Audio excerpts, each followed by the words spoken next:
Hello, everyone. My name is Ashley Shin. I'm a third year graduate student in the UCLA Chemistry Department. My research projects are in quantum computing and quantum confined materials, and so I work with a lot of particles that are in the nanoscale. So today I'll be giving you a brief introduction to nanoscience and different applications of nanoscience that we can find in our everyday lives. So nanoscience started conceptually with a talk that was given by one of the greatest physicists named Richard Feynman. He gave a seminar lecture at Caltech in 1959 called "There's Plenty of Room at the Bottom." So in this quote, he says, "In the great future, we can arrange the atoms the way we want, the very atoms all the way down." So he's kind of alluding to this fine control that a lot of nanoscientists try to have in the atomic scale when designing and manufacturing different materials. And so nanoscience in general concern materials with features that are at the nanoscale, and more specifically in the 1 to 100 nanometer size regime. What makes a science at the nanoscale special is that at such a small scale, different physical laws dominate the physical laws that we feel in our everyday lives. So that can also lead to different material properties for particles that are in the nanoscale. So let's take, for example, this gold, chunk of gold. So bulk gold just means that it's a big sized gold particle. And you can see that in this picture, the gold is shiny. It's yellowish brown in color. It's not reactive, so that means that it's safe to handle. And so if you see like a chunk of gold in the middle of the street, you can definitely pick it up without worrying about it irritating your skin. Um, and it conducts electricity, so it has high conductivity where you know that electronics and jewelry that are coated in gold can conduct electric currents very easily, and so those are the material properties for bulk gold. So in contrast, when you take gold nanoparticles, um, first, you have different size particles. These are gold atoms that are compact into a lattice or like a crystal, where if you expand that out more and more, you have bulk gold, but if you stop at the nanoscale, you have these gold nanoparticles. And so on the very right, you see a microscope image of some gold nanoparticles, and you can tell that these are nano-sized by looking at the scale bar. So whenever you see a microscope image, you'll have a scale bar in the corner where it'll tell you the relative size of a line. So that line is 50 nanometers. And so these gold particles seem to be about maybe a quarter of that scale. So it's going to be in like a 10-ish nanometer size in diameter. So these are gold nanoparticles. And so this is a microscope slide image, but when you take these gold nanoparticles that are usually in a solution, that color that you see of that solution will depend on the size and different shapes of these gold nanoparticles. So it's not necessarily going to be this shiny yellowish brown color that you see in bulk gold. And also, gold nanoparticles themselves are very reactive and they can serve as very efficient catalysts. And what that means chemically is that it can interact with other chemical species to facilitate and speed up a chemical reaction by, say, donating and uh, taking an electron from other materials. And lastly, it has a reduced conductivity as compared to bulk gold. So you can see that the material properties are drastically different um, uh, of gold nanoparticles as compared to bulk gold, and the difference is only in the size. So this is an image of different vials of gold nanoparticles of different diameters. So on the very left, you see a 20 nanometer diameter gold nanoparticle, and you can see that the solution is very red as compared to if you go all the way to the right, a gold nanoparticle that is bigger, so 80 nanometer in diameter, and it has a more pinkish hue. And so you can clearly see that the color that you observe of these gold nanoparticles in solution are very different and dependent on its size. One of the key concepts that bridge the variability in material property to the size of nanoparticles is this idea that the surface area to volume ratio increases as the size of individual particles decrease. So here you have a diagram that represents this idea where you have three sets of things that have the exact same volume, but they're divided into smaller and smaller pieces. On the very left, you have a cube of 1 meter length that has a surface area of 6 meters cubed. As you divide that into smaller and smaller cubes, you get a doubling of surface area to 12 meters squared, and then again to 24 meters squared as you divide that even further into smaller cubes. And the important thing to remember is that all three sets of these cubes have the same volume, just divided into different particles, and have increased total surface area. This effect can be exaggerated as you go into the nanoscale. So now let's take a cube of just 6 centimeters in length, and as you divide that into 1 millimeter cubes that still have the same volume, you have a tenfold increase in your total surface area. And if you divide that into 1 nanometer cubes, you increase your total surface area by a factor of 10 million. And so the reason that surface area or total surface area is so important in chemistry is because a lot of reactions happen on the surface, right? That makes sense because if you are gold atoms that are inside in the like center of the particle, you're not really going to see any atoms or molecules that are on the outside. The active part or the reactive part or interactive part of that particle is going to be the gold atoms that are on the surface. So the more surface area that is available for interaction, the more reactive it's going to be as a chemical participant. So I'll show you a set of images to portray kind of the different size regimes. And so here is a 500 times zoomed in picture of a microscope slide with bioparticles in them. And so you can see that the scale bar on the right of that image says that line is 500 micrometers. And so if we zoom it even further to 1,000 times zoomed in, the scale bar is at 100 micrometers, and you can see now that there's little structures, different organisms in that slide. And if 5,000 times zoomed in, you see the scale bar is at 10 micrometers now, and you're seeing more defined features of different cells that are in there. And at 50,000 zoomed in, the scale bar is at 1 micrometer, so you can now see clearly a cell with different kind of junks around it. And 100,000 times zoomed in, you can actually see very clearly the cell structure where the nucleus and the cytoplasm, you can see the cell membrane. And so one thing to note here is that the scale bar is at 500 nanometers, right? So if you look at the size of that cell relative to that line, it's much, much bigger. So the cell is actually not in the nanometer scale. It's more like a micrometer scale cell. And so the nanoparticles that we're talking about are even smaller. So if you zoom in even farther to 250,000 times more zoomed in, um, then you see that this is just part of that same cell that we were looking at. We're kind of zoomed into the cell membrane, and that tiny little yellow dot is actually 100 nanometers to put it into scale. So the particles that we're talking about are very, very tiny, even smaller, minuscule compared to the size of a living cell. Here you have three objects to show various size scales.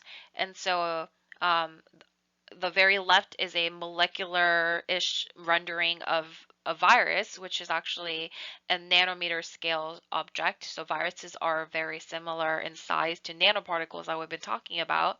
And a virus is proportional in size to a football as a football is to the earth. So if you think about how much you have to blow up. So you have to blow up a virus 100 million times to make it as big as a football, and you have to blow up a football, I think like a million times to make it as big as the Earth.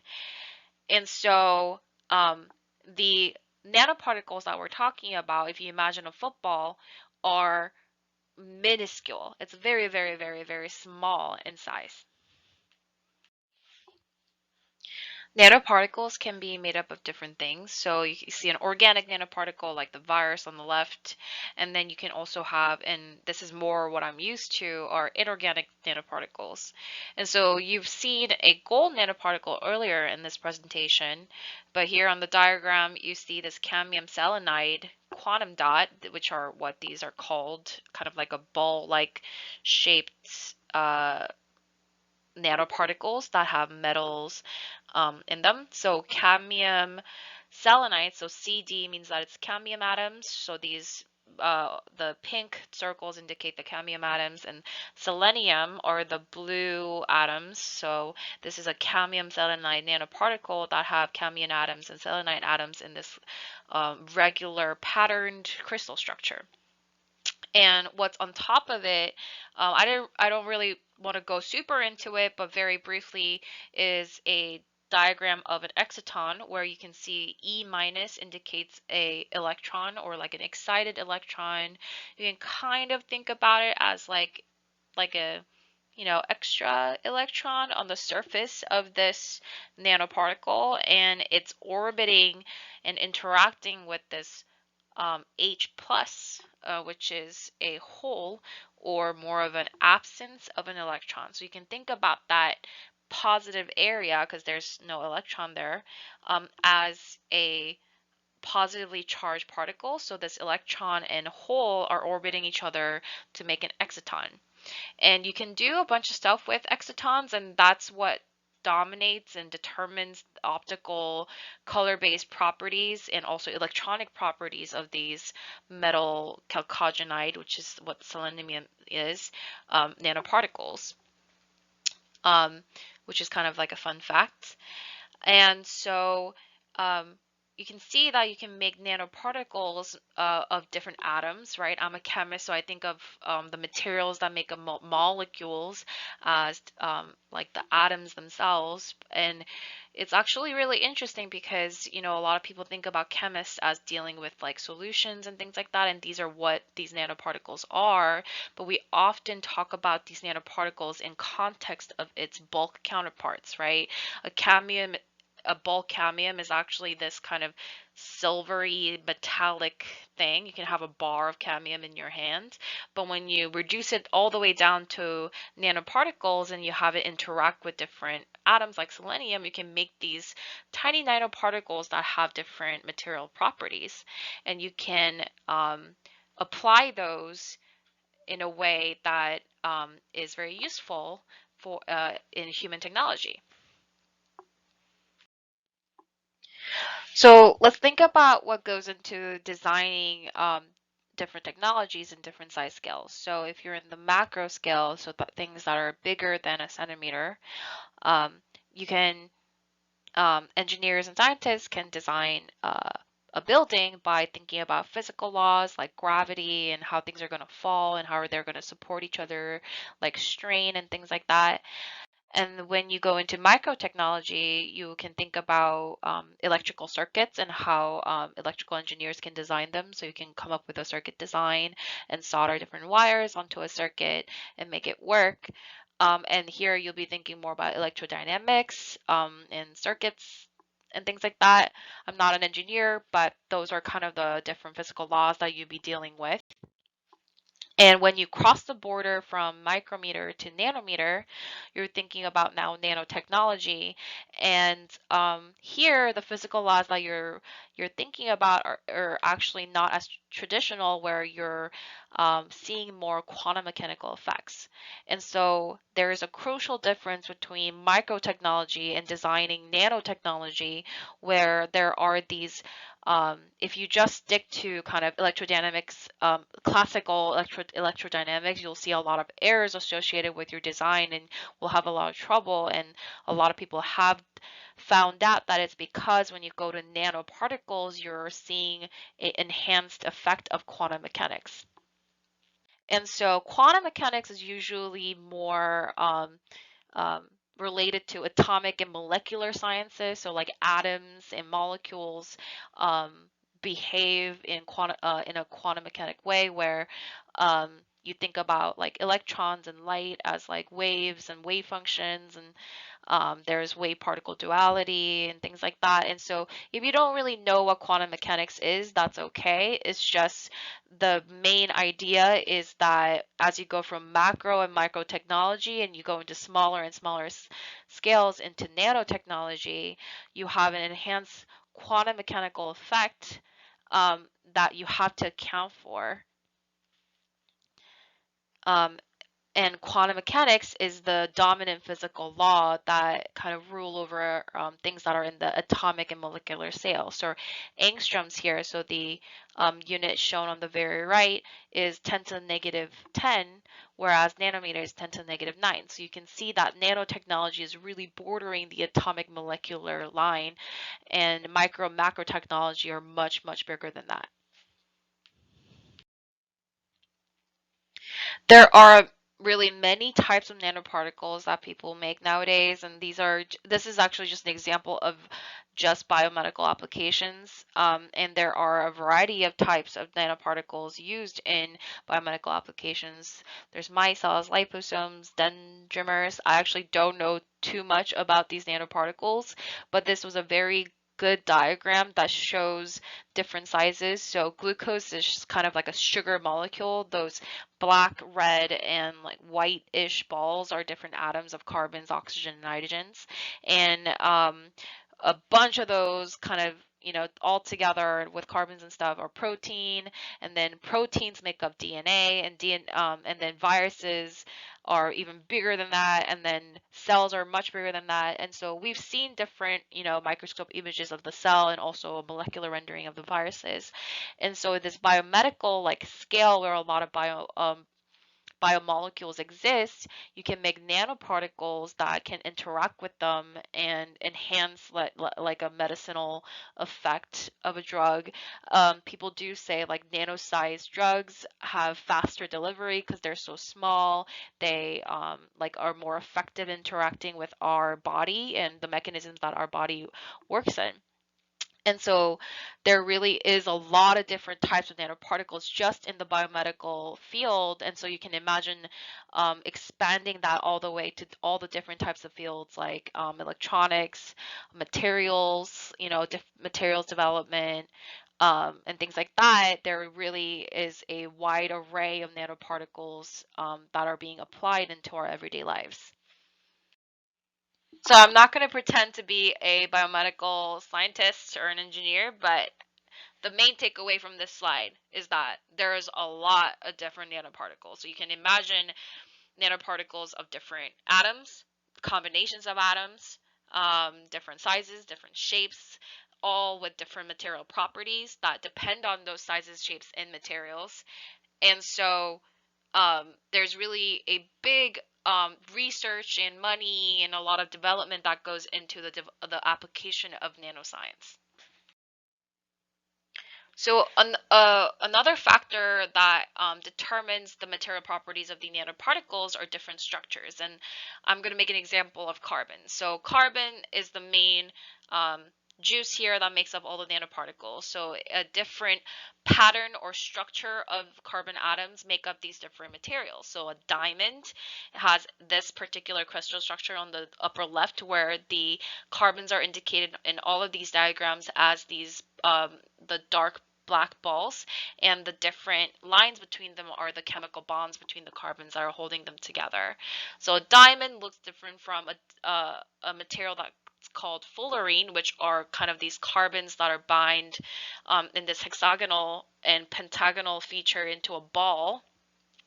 And there are also these carbon nanotubes. So if you take hexagonal carbon atoms molecules into this sheet and roll them into a tube. You can make a carbon nanotube, and then if you flatten that out into a complete sheet, you have graphite on the very right. And if you flatten that even further into like a slightly kinked way, you have graphene, and you have graphene oxide there and carbon dots. So you can actually make a lot of nanoparticles by just playing with the different structures that carbon atoms are bound to each other.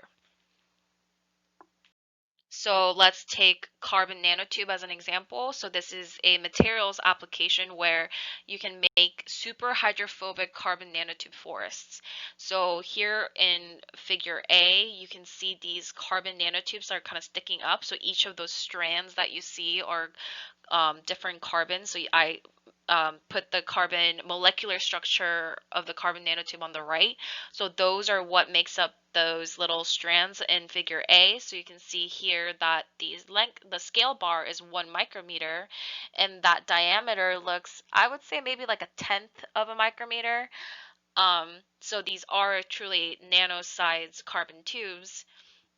You can see a more zoomed in version on the little insert on figure B on the right, where you can see that the diameter of these tubes are about, let's say, like a little bit more than 100 nanometers. And so when you take these carbon nanotubes and coat a surface with it, you can actually make that super hydrophobic. So what that means is that hydro is water, phobic is fearing. So you can make super water fearing materials. So in figure C, you see this water drop that is on top of this surface that's coated with these carbon nanotubes, and it's almost a perfect sphere. And the way you know that that's a super hydrophobic coating is by looking at my diagram. So if you think about most materials, when you drop a water drop onto it, it will kind of spread out, as the diagram you see on the very right. And the less that it wants to touch the water, or the water hates that surface, the water drop is going to become more and more spherical. So a different surface that is less has less affinity to water will have water drops that are higher and less spread out. And so if you introduce nanostructure to that, and say with like carbon nanotubes on that surface, so you have these, you can think of carbon nanotubes as pillars on this 2D surface that I'm drawing here. So those pillars represent carbon nanotubes, and so if you can imagine the water hates touching that surface, then it will try to minimize it by just becoming this like water droplet and only interacting at certain points on these carbon nanotubes, instead of kind of spreading out altogether.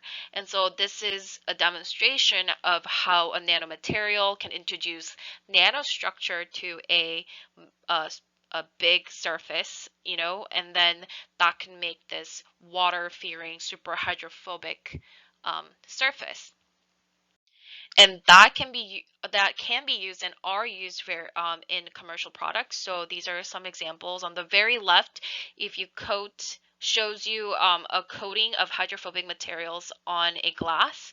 So on the left, without hydrophobic coating, you see the water is kind of smeared and it's not going away. And on the right, you can see that the water is more like droplets, like I showed you before, right? And that's because the water drop is trying to minimize contact with whatever the super hydrophobic nanomaterials are on that glass. And so you can imagine, if your glasses are covered with these super hydrophobic materials that you can look through, then that's going to be incredibly useful for, let's say, when you're going skiing, so that the water drops don't stay there and make water stains, or just stay there and block your view altogether. So in the middle, you can see how it's very useful to have super hydrophobic coating on your glass. So another example of these kind of nanostructured super hydrophobic material is in wetsuits. I actually heard that, I forget which year, but there was this like huge scandal in the Olympics where swimmers with these modern technology wetsuits that have super hydrophobic like nano structures on the wetsuit are experiencing like less drag, so they're having an unfair advantage to players who don't have enough money to get these kind of super cool products. And so they had to ban these wetsuits, which are essentially, if you look at the very bottom right, have these scales of nano-sized scales that are kind of like a shark scale, and I think that's what it's based on, and that helps repel water and essentially, make it very easy for you to swim through a body of water. And so there are even further applications of carbon nanotubes. One thing that I found is that engineers have used these single carbon nanotubes in transistors. And you can see in this diagram, so the scale bar is 200 nanometers. So everything here is very small actually. But the palladium source and the titanium gold gate contact is in the middle. And you can see this tiny little kind of string going through with an arrow pointing to it called CNT, that's carbon nanotube, that's being used as kind of like a wire, right? So you can really design tiny little electronics with these nanoparticles.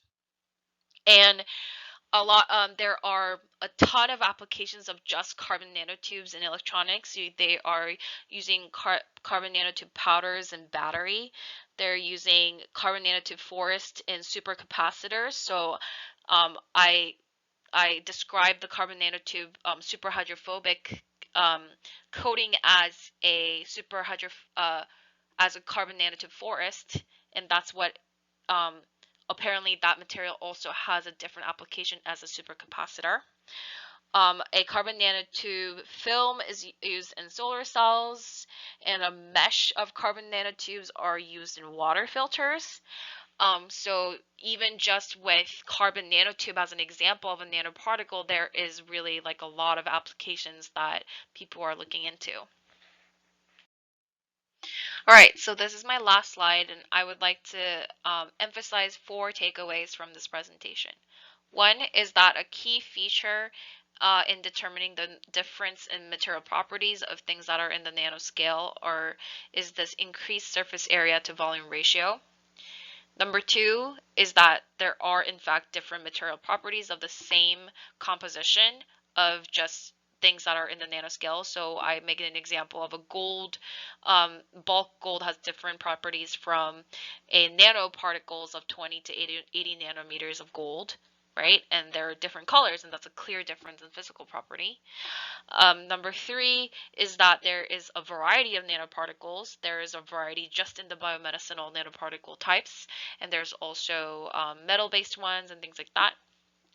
Number 4 is that there is also numerous applications of nanoscience of all of these different nanoparticles, and that this is a very fruitful and widespread research and development area. And if any of you have further questions, please post on the Padlet, email me, um, and I look forward to talking to you guys on this discussion for the CLS Summer Series uh, that's coming up in September. Thank you.